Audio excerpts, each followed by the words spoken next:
अगर ये पूरा स्टॉक मार्केट ही आपको मेरे से सीखना होगा, देखो मैं कोई कोर्स नहीं, मैं तो फ्री ऑफ कॉस्ट की बातें कर रहा हूँ।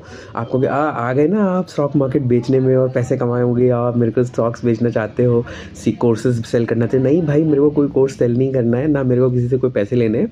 मैं तो फ्री ऑफ कॉस्ट की बात कर रहा हूँ, फ्री ऑफ कॉस्ट।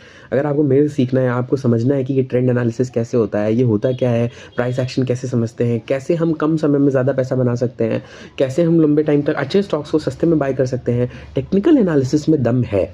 मैंने फील किया है टेक्निकल एनालिसिस में दम है। टेक्निकल एनालिसिस अगर आपको अच्छे से आता है तो आप अच्छे पैसे कमा सकते हो।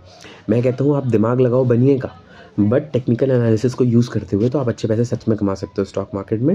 एंड इवन आप क्रैशेस से भी बच सकते हो। This is possible. लोग करते हैं, लोगों ने किया है, बट वो लोग बहुत कम होते हैं। वो लोग भीड़ का पार्ट नहीं होते, वो लोग ब्रेकआउट पे बाय नहीं करते हैं। ब्रेकआउट वाले स्टॉक्स में काम हम भी करेंगे, ब्रेकआउट वाले स्टॉक्स में काम हम भी करेंगे, लेकिन ब्रेकआउट पे बाय नहीं करेंगे।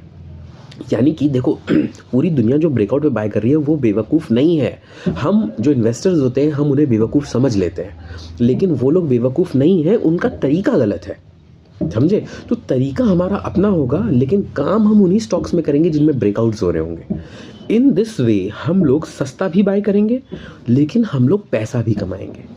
This is that thing. ये जो मैंने स्पेशल मिक्सचर बनाया है अपना खुद का, जो मैंने ओवर द टाइम समझा है, स्टॉक मार्केट में काम किया, जब अपने खुद लॉसेस किए, जब लंबे टाइम तक फंसे रहना पड़ा स्टॉक्स में, और फिर मुझे एहसास हुआ कि ओके अच्छा अब समझ आ रहा है मैं गलती कहाँ कर रहा हूँ।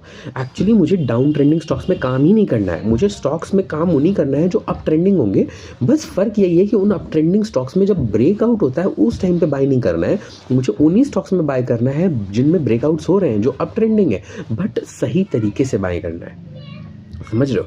तो जैसा कि मैंने आपको आरएसआई का एक सीक्रेट बताया जिसके अंदर क्या था यार, एक तो ये यूट्यूब में 3 मिनट का लिमिट आ गया है। मेरे को बहुत पसंद नहीं आ रहा ये चीज़ कि 3-3 मिनट के बार बार वीडियोस बनाने पड़ते हैं, बट मैं समझ ही नहीं पा रहा हूँ मैं क्या करूँ। एनीवेज प्लीज़ आप इसको बात को समझिए कि तो मैं क्या कह रहा था कि देखिए किसी भी स्टॉक में जिसमें आरएसआई एक बार 70 क्रॉस कर जाए, फॉर एग्जांपल आईटी कंपनीज़ का एग्जांपल लीजिए। आईटी कंपनीज़ नीचे गिर रही थी, आईटी कंपनीज़ गिरते गिरते गिरते गिरते नीचे आ गई और वो बहुत ज़्यादा सस्ती हो गई, लेकिन हमें उनमें काम नहीं करना है, हमें सस्ता खरीदना है, हमें आईटी कंपनीज़ बाइंग करनी है, लेकिन अभी नहीं। जब तक उनका आरएसआई 70 क्रॉस नहीं कर जाता तब तक हम उनमें पहली बार बाइंग नहीं करेंगे। अब ऐसा तो है नहीं कि आरएसआई नीचे गिरी, आईटी कंपनीज़ गई और आईटी कंपनी नीचे गिरते ही और गिरने के बाद तुरंत उसमें एक बड़ी सी ग्रीन कैंडल बनेगी, आरएसआई 70 क्रॉस कर जाएगा, 90 हो जाएगा और वो कभी रुकेंगे नहीं और ऊपर चले जाएंगे और सीधे लाइफ टाइम हाई टच कर देंगे। ऐसा होगा? ऐसा नहीं होगा। वो नीचे गिरेंगे, नीचे गिरने के बाद भी नीचे कई दिन तक जिगजैग करेंगे, नहीं एक बेस फॉर्मेशन किया जाता है, इसे कहते हैं स्टेज 4।